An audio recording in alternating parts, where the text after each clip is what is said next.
சின்ன குழந்தைங்க பார்த்தீங்க அப்படின்னா எல்லாருக்கும் குழந்தைங்க எல்லாத்தையும் எடுத்து எடுத்து வச்சுக்கும். எனக்கு எனக்கு எனக்கு எனக்கு கொடுக்கவே கொடுக்காது, அதுக்கு தேவையெல்லாம் எடுத்து எடுத்து வச்சுக்கும்.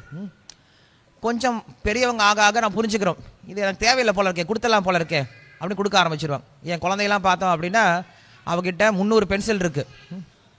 300 பென்சில் வச்சு எழுதுறாளா தெரில. 300 பேனா இருக்குது. பொம்மை அப்படின்னு பார்த்தோன்னா ஒரு பெரிய மூட்டை மூட்டையாக 4-5 மூட்டை கிடக்கு. அது யாரும் விளையாட போகிறதே கிடையாது. ஆனாலும் எனக்கு எனக்கு எனக்கு எனக்குன்னு சேர்த்து சேர்த்து வச்சுக்கிறது. கொஞ்சம் பெரியவங்க ஆக ஆக நான் புரிஞ்சுப்போம், சரி மற்றவங்களுக்கு கொடுக்கலாம் சொல்லி கொடுக்க ஆரம்பிப்போம் இல்லையா? தியாகம். ஸோ இந்த மனுஷ ஜென்மமே எதுக்காக இருக்குது அப்படின்னா இந்த தியாக விருத்தியை வளர்த்துக்கிறது தான், போக விருத்தியை கிடையாது. அதனால் நமக்கு தீபம் ஏற்றோட தாத்பரியம் என்ன அப்படின்னா நம்ம கிட்ட இருக்கிறதுல சிறந்த பொருளை நாம் என்ன பண்ணுறோம், பகவானுக்காக அர்ப்பணம் பண்ணுறோம் அப்படின்ற புத்தியோடு ஏற்றுறது. இது முதல் விஷயம். ரெண்டாவது விஷயம் என்ன அப்படின்னா தீபம் ஏற்றுறது அப்படிங்கிறது ஒரு டிசிப்ளின். அந்த டிசிப்ளின் நம்ம என்ன பண்ணுறோம், கற்றுக்குறோம். தினமும் நீங்கள் போலீஸ் கிரவுண்டுக்கு போனீங்க அப்படின்னா தினமும் அங்கே மார்ச் பாஸ்ட் பண்ணிட்டு இருப்பாங்க. Left right left right left right above turn அப்படின்னு சொல்லுவாங்க. நடந்துகிட்டே இருப்பாங்க. இதுக்கும் போருக்கு ஏதாவது சம்மந்தம் இருக்கான்னா போருக்கு இதுக்கு சம்மந்தமே இல்லை. ஆனால் தினமும் பண்ணுவாங்க. ஏன் பண்ணுவாங்கன்னா டிசிப்ளின் வரணும் அப்படின்ட்டு. எப்போ அவன் இந்த டிசிப்ளினை கற்றுக்கிறானோ அப்போ தான் அவன் கிட்ட சண்டை போடுறதுக்கு ஓடுறான்னு சொன்னால் ஓடுவான். அப்போ நீங்கள் சண்டை வரும்போது ஓடுறான்னு சொன்னால் அவன் என்ன பண்ணுவான், அப்போ தான் மெதுவாக பேண்ட் ஷர்ட்லாம் போட்டுட்டு தலை வாரிட்டு இருப்பான். டிசிப்ளின் வராது. அப்போ நம்மளுக்கு டிசிப்ளினை வளர்ப்பதற்கு என்ன பண்ணுறாங்கன்னா சாஸ்திரம் ஒரு சில விஷயங்களை சொல்லுது, இதை செய்யுங்கன்னு சொல்லிட்டு நாம் செய்கிறோம். ஸோ அப்படி நாம் இங்கே எதுக்காக தீபம் ஏற்றுறோம் அப்படின்னா தாமோதருக்கு ஒரு நியதியை நம்ம கொண்டு வரோம். இந்த ஒரு மாதம் முழுவதும் இந்த ஒரு விரதத்தை கடைபிடிக்கிறேன் அப்படின்னு என்ன பண்ணுறோம், ஒரு நியதியை கொண்டு வரேன். நான் பகவானுக்கு என்னால் முடிஞ்சதை என்ன பண்ணுறேன், அர்ப்பணிக்கிறேன்னு சொல்லி கொண்டு வரோம். ஸோ அதனால் நம்ம என்ன பண்ணலாம், நம்மளும் பகவானுக்காக தீபத்தையோ திரியோ இல்லை நெய்யோ என்ன பண்ணலாம், பகவானுக்காக கொண்டு வந்து சமர்ப்பணம் பண்ணலாம்.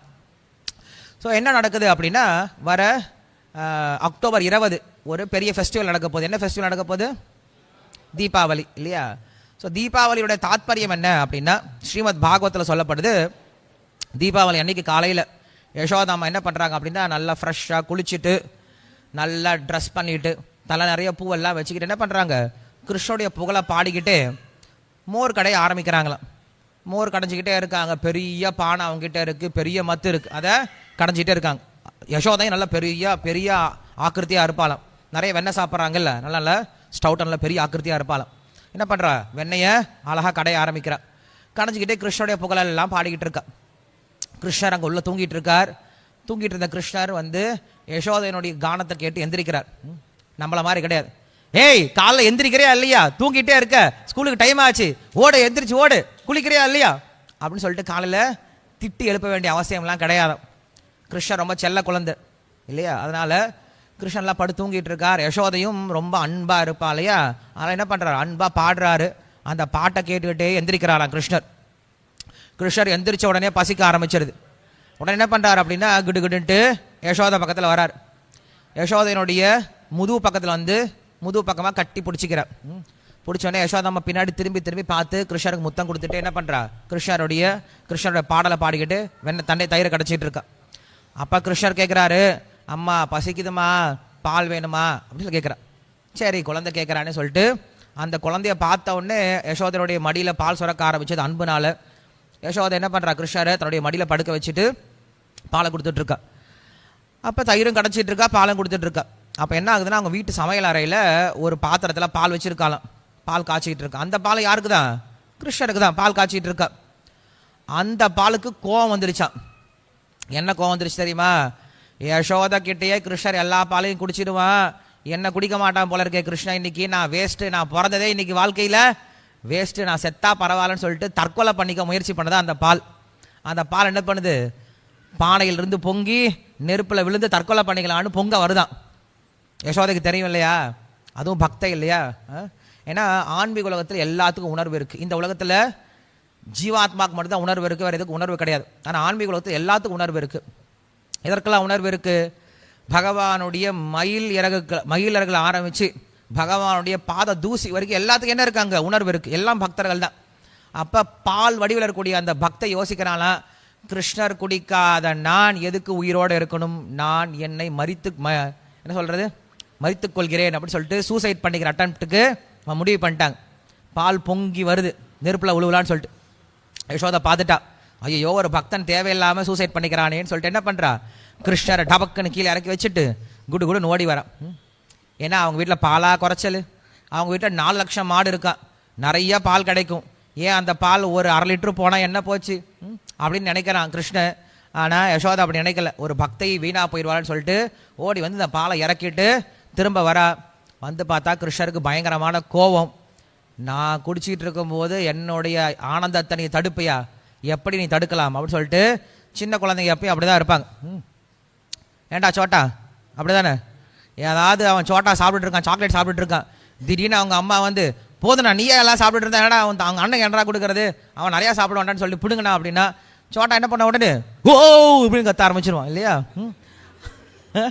அப்புறமேல அவனை சமாதானப்படுத்த பெரிய காரியம் மாறி போயிடும். அதனால அந்த மாதிரி என்ன ஆயிடுச்சு அப்படின்னா கிருஷ்ணருக்கும் பயங்கரமான கோவம் வந்தது.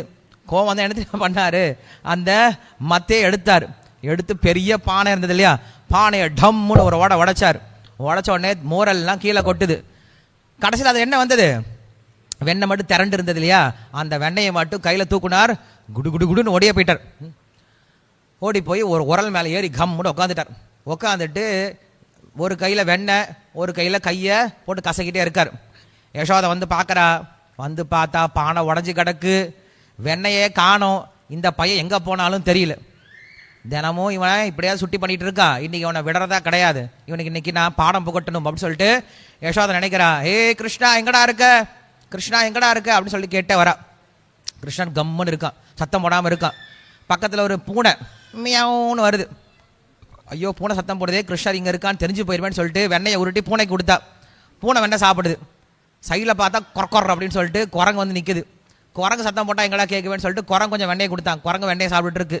அப்புறம் இவன் என்ன பண்ணுறான், வெண்ணெயை சாப்பிட்டுட்டு இருக்கான். அம்மா மெதுவாக பின்னாடி வரும்பொழுது கிருஷ்ணன் வந்து இப்போ நடிக்க ஆரம்பிச்சிட்டான். என்ன பண்ணுறான், ஒரு பக்கத்தில் வெண்ணெயை சாப்பிட்றான், ஒரு சாப்பிட்றான். அவர் அப்படின்னு அழுதுட்டு இருக்கான். வெண்ணெய் சாப்பிட்டா அழுவு வருமா என்ன, அதெல்லாம் வராது. ஆனால் குழந்தைங்க எப்பயும் வந்து அடிக்கிறதுக்கு முன்னாடி என்ன பண்ணுவாங்க, உஷாராயிடுவாங்க.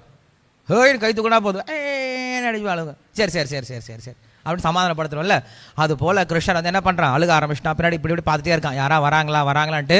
யசோதா பின்னாடியே வந்தா, இருடா பயலை அவனை பிடிக்கிறனான்னு பிடிக்க வந்தா தப்புன்னு குதிச்சான், குடுக்குன்னு ஓடி போயிட்டான். யசோதால முடியல, பின்னாடியே துரத்திட்டு வந்தா தேவர்கள்லாம் மேலேருந்து பார்க்குறாங்களாம். என்னடா இது, எந்த ஒரு கிருஷ்ணருடைய பாத சாயையை பார்க்கறதுக்கு யோகிகள் கஷ்டப்படுறாங்களோ, பந்தஸ்து கோடி சதவத்சர சம்பிரகம்யோ வாயோ ரதாபி மனசோ முனி புங்கவானாம் அப்படின்னு சொல்லிட்டு பிரம்மா சொல்கிறாரு. பகவானுடைய பாதத்திலேருந்து வரக்கூடிய ஒரு ஒளியை பார்ப்பதற்கு யோகிகள் என்ன பண்ணுறாங்க அப்படின்னா, ஒளியினுடைய வேகத்தில் ஆயிரக்கணக்கான வருடங்கள் பயணம் செஞ்சாலும் பகவானுடைய பாதத்திலேருந்து வரக்கூடிய அந்த வெளிச்சத்தை பார்க்க முடியலையாம். அப்படிப்பட்ட பகவானை இந்த இடச்சி என்ன பண்ணுறா, ரொம்ப எளிமையாக துரத்திட்டு போகிறாளே, இவருடைய பெருமை என்ன அப்படின்னு ஒரு பக்கம் நினச்சிக்கிட்டு இருக்காங்க. இன்னும் ஒரு சில கோஷ்டி என்ன நினைக்கிறாங்க, ஓஹோ நீ யசோதா என் கிருஷ்ணரை பிடிச்சிடுவியா, உனக்கு அவ்வளோ திறமை இருக்கு, என் கிருஷ்ணரை பிடிச்சிடுவியா அப்படின்னு கேட்டுட்ருக்காங்க.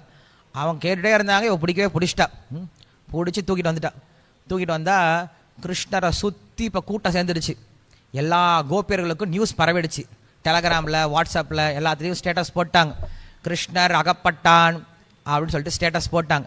எல்லாம் கிடுகிடுன்னு ஊரே திரண்டு வந்துருச்சு. எல்லா கோபியர்களும் வீட்டில் இருக்க வேலையெல்லாம் தூக்கி போட்டு, ஏன் கிருஷ்ணர் புல்லாங்குழல் ஓதுனா தான் வருவாங்களா, கிருஷ்ணர் அழுதாலும் வருவாங்க. ஏன்னா கிருஷ்ணர் எது செஞ்சாலும் அழகாக தான் இருக்கும், அழுதாலும் அழகாக தான் இருக்கும், திருடினாலும் தான் அழகாக தான் இருக்கும், புல்லாங்குழல் ஓதுனாலும் அழகாக தான் இருக்கும் இல்லையா. அப்படி கிருஷ்ணரை பார்க்கறதுக்கு எல்லாம் வந்துட்டாங்க, சுற்றி நின்றுட்டாங்களாம். கிருஷ்ணர் ஒரே ஒரு ஆள் சைலண்ட்டாக நடுவில் மாட்டிக்கிட்டான். ஒரு பெரிய சிங்கத்தினோட, ஒரு பெரிய யானை கூட்டத்துக்குள்ளார ஒரு சின்ன சிங்கக்குட்டி மாட்டிக்கிச்சுன்னா எப்படி இருக்கும், அது போல் யசோதை இளம் சிங்கம் சொல்கிற மாதிரி அந்த யசோதைக்கு பிறந்த இளம் சிங்கம் என்ன பண்ணுறான், அப்படியே பார்த்துட்டு இருக்கான், பேந்த முழிச்சிட்டு இருக்கான். என்ன பண்ணுறது அப்படின்னு முழிச்சிட்டு இருக்கான். பையனுக்கு பயமே இல்லை. பயம் தெரிஞ்சாதானே, அவன் பேரை சொன்னாவே பயம் ஓடி போயிடும். அப்புறம் அவனுக்கு எங்கே பயம் வரப்போகுது, பயமே வரலையாம். சுற்றி பார்க்குறான். யசோதைக்கு தெரியும் இவனுக்கு பயமே வரல, இவனை ஏதாவது வேற பண்ணுன்ட்டு. கிருஷ்ணர் பயப்பட்டான். சரி நமக்கு பயம் வந்தாதான் எங்கள் அம்மா விடுவா அப்படின்னு சொல்லிட்டு அப்படியே தேடுறாராம். தேடினா பயம்ன்ற தேவத்தை அங்கே நின்றுருக்காளாம். பயம் தேவதை அங்கே நின்றுருக்கா, கிருஷ்ணரை பார்த்துட்டே இருக்கா. கிருஷ்ணர் கூப்பிட்றான், ஏய் இங்கே வா கூப்பிட்றான். பய தேவதை பயப்படுறேன், நான் வரமாட்டேன், ஏய் வந்து என் மேலே ஏறு, எனக்கு பயம் வரணும் அப்படின்றா. அப்புறம் பயம் தேவதை என்ன பண்ணுறா, கிருஷ்ணர் மேலே ஏறினதுக்கப்புறம் அவன் பயந்த மாதிரி நடிக்கிறான். கண்ணெல்லாம் நிறைய மை பூசிட்டு இருப்பாரான் கிருஷ்ணர். என்ன பண்ணுறாரு, அந்த கைகளால் தன்னுடைய கைகளும் கருப்பு, கண்ணும் கருப்பு, அவருடைய முகமும் கருப்பு, மையும் கருப்பு, எல்லா கருப்பும் சேர்ந்து நல்லா கசன்னு கண்ணை கசக்கிறாரு. அதை பார்க்குறது ரொம்ப அழகாக இருந்துச்சா. நமக்கு ஒன்று புரியாது, நமக்கு இந்த உலகத்தில் இதெல்லாம் புரியவே புரியாது, அந்த மாதிரி அழகு இருக்குன்ட்டு. பட் அன்றைக்கி பார்த்தவங்க அவ்வளோ சந்தோஷப்பட்டாங்களாம், அவ்வளோ அழகாக இருந்ததான் கிருஷ்ணர். ஸோ கிருஷ்ணர் என்ன பண்ணுறா அப்படின்னா, இப்போ முடிவு பண்ணா, சரி உனக்கு எதாவது நல்லது பண்ணும் அப்படின்னு முடிவு பண்ணா. என்ன பண்ணா, கிருஷ்ணரை கைத்தால கட்டி போட்டலாம், சும்மா தொந்தரவு பண்ணிகிட்டே இருக்கான், வம்பு பண்ணிகிட்டே இருக்கான்னு சொல்லிட்டு கைத்தை கொண்டு வந்து கட்ட ஆரம்பிக்கிறா. அப்புறம் உங்களுக்கு கதை தெரியும், ஒரு கயிறை கொண்டு வந்து கட்டுறா, பத்தலை. இன்னொரு கயிறு கொண்டு வாடி கோமலா, இன்னொரு கயிறு கொண்டு வந்தா, சேர்த்து கட்டினா, பத்தலை. ஷாமலா இன்னொரு கயிறு உங்கள் வீட்டிலேருந்து கொண்டு வாடி அப்படின்னு சொல்கிறான். ஷாமலா கயிறு கொண்டு வரா, அதையும் முடிச்சு போட்டு கட்டுறா, பத்தலை. அப்புறம் கோமதி கிட்ட கயிறு கேட்குறா. இப்படி ஒவ்வொருத்தர்கிட்டயா கயிறு கேட்டு என்ன பண்ணுறா, வாங்கி வாங்கி கட்ட முயற்சி பண்ணுறா. கட்டவே முடியல கிருஷ்ணர். ரொம்ப நேரம் கட்டி என்ன பண்ணுறா, ரொம்ப டயர்டாகிட்டா. அவள் தலைமுடியெல்லாம் அவிழ்ந்துடுச்சு, பூவெல்லாம் கொட்டி போயிடுது, உடம்பெல்லாம் விட நடுங்கிடுச்சு, உடம்பெல்லாம் ஃபுல்லாக வேறு வர ஆரம்பிச்சு. சரி போனா, ஏன்னா அவனை கட்டவே முடியல, நம்ம பையன் தான் திடீர்னு எப்பரா குண்டானா ஒரே சமயத்தில் அப்படின்னு நினச்சிட்டு விட்டுட்டா. அப்புறம் கிருஷ்ணர் பார்த்தாரு, நம்ம யார் கூட போட்டி போடுறோம், எத்தனை பேர் கூட போட்டி போட்டிருக்கோம், நம்ம அம்மா கிட்ட ஏன் போட்டி போடணும், சரி அம்மா கட்டட்டும் அப்படின்னு சொல்லிட்டு விட்டாங்க. அப்புறம் என்ன பண்ணுறா, பக்தி அப்படின்ற கைத்தனால் என்ன பண்ணிட்டா, கிருஷ்ணரை யசோதை கட்டிட்டாளாம். ஸோ அதனால நம்ம என்ன சொல்கிறோம், அவரை தாமோதரன் அப்படின்னு சொல்கிறோம். தாமோதரன் அப்படின்னா யார் ஒருவன் பக்தி அப்படின்ற கைத்தனால் கட்டப்பட்டானோ அவனுக்கு பேர் தாமோதரன் அப்படின்னு பேர். ஸோ நம்ம என்ன புரிஞ்சுக்கணும் இந்த கதையில் அப்படின்னா, பகவானை நாம் அடையணும் அப்படின்னா நாம் செய்ய வேண்டிய விஷயம் ஒன்று தான், பெரிய காரியங்கள்லாம் செய்ய தேவையில்லை, பகவான் மேலே அன்பு செலுத்துங்க போதும். பக்தின்னா வேற ஒன்று கிடையாது, அன்பு தான். நமக்கு பகவான் மேலே அன்பு இருக்கணும், நாம் அவர்கிட்ட பேசணும், அவர்கிட்ட பழகணும், நம்மளுடைய நண்பனாக பார்க்க ஆரம்பிக்கணும். அவரை நீங்கள் இங்கே இருக்கக்கூடிய விக்கிரகமாக பார்த்தீங்கன்னா விக்கிரகமாக தான் இருப்பார், அவர் நீங்கள் கிருஷ்ணராக பார்த்தீங்கன்னா கிருஷ்ணராக உங்களுக்கு தெரிய ஆரம்பிப்பார். அதனால் அப்படிப்பட்ட தாமோதருடைய லீலை தான் அந்த தீபாவளி அன்றைக்கி நடந்ததான். அதுக்கப்புறம் நிறைய கதைகள்லாம் வரும். இது ஒரு முக்கியமான விஷயம், தீபாவளி அன்றைக்கி நடந்த விஷயம். இன்னொரு முக்கியமான விஷயம் என்ன அப்படின்னா, ராமாயணம். ராமர் 14 வருஷம் காட்டில் இருந்துட்டு அயோத்தியாவுக்கு திரும்பி வரார். 14 வருஷம் மக்கள் எல்லாம் இறந்த பிணம் போல் கிடக்கிறாங்களாம், ரோட்லேயே இருக்காங்களாம், யாரும் வீட்டுக்கு கூட போகவே இல்லையா. ஏன்னா ராமர் இல்லாத வீட்டுக்குள்ளே போகிறது சூன்யம் மாதிரி இருந்ததான். வீட்டில் விளக்கேற்றி வைக்கலை, சமைக்கலை, நல்ல துணி போட்டுக்கலை, எதுவுமே செஞ்சு வைக்கவே இல்லை, அப்படியே கிடக்கிறாங்க, தபஸ்விகளை போல் கிடக்கிறாங்களாம். ராமர் வரார் அப்படின்னு கேள்விப்பட்ட உடனே எல்லாருக்கும் ரொம்ப சந்தோஷமா. எல்லாரும் நினச்சாங்க, நாம் இப்படி உட்காந்துருந்தா ராமர் ரொம்ப வருத்தப்படுவார், நாம் எல்லாரும் சந்தோஷமாக இருக்குன்னு சொல்லிட்டு என்ன பண்ணுறாங்க, உடனே அவங்க எல்லாம் நல்லா குளிச்சாங்க. அதுக்கு தான் வந்து தலை குளிக்கிறது, நல்ல துணி போட்டுக்கிறது, புதிய துணியை போட்டுக்கிறது, வீடெல்லாம் சுத்தப்படுத்துறது, விளக்கேற்றி வைக்கிறது எதுக்கு தான், ராமரை வரவேற்பதற்கு தான். நம்ம செல்ஃபி எடுத்து ஹாப்பி தீபாவளி அப்படி சொல்லி போகிறது கிடையாது. இன்னைக்கு எல்லாம் மாறி போயிடுச்சு, யாருக்கும் ராமரை பற்றியும் தெரியாது, யாருக்கும் கிருஷ்ணரை பற்றியும் தெரியாது. ராமரையும் கிருஷ்ணரையும் மறந்துட்டு நீங்கள் இப்போ போய் பாருங்களேன், மாசி வீதியெல்லாம் போய் பாருங்கள், வடக்கு மாசி வீதி, தெற்கு மாசி வீதி, கிழக்கு மாசி வீதி, மேற்கு மாசி வீதி, எல்லா மாசி வீதியிலும் மக்கள் இந்த பக்கம் ஓடிட்டே இருப்பாங்க. இங்கேயா ஓடிட்டு இருக்க, அங்கே டிஸ்கவுண்ட் கொடுக்குறாங்க, இங்கே கம்மியாக கொடுக்குறாங்க, ஓடிட்டு இருக்கேன். சரி எதுக்குடா கொண்டாடுறது, எல்லாரும் கொண்டாடுறாங்க, நானும் கொண்டாடுறேன். ஸ்வீட் யாரோ கொடுக்கறது, வாங்கி சாப்பிட்றது, மக்களுக்கு அறியாமையில் இருக்காங்க. அதனால் நம்மளால் புரிஞ்சுக்கணும், இந்த தீபாவளி அப்படிங்கிறது கிருஷ்ணருக்காகவும் ராமருக்காகவும் அவங்களுடைய புகழை, அவங்களுடைய பெருமைகளை, அவங்களுடைய குணங்களை தெரிந்து கொள்வதற்காக கொண்டாடக்கூடிய திருவிழா அப்படின்னு புரிஞ்சுக்கணும்.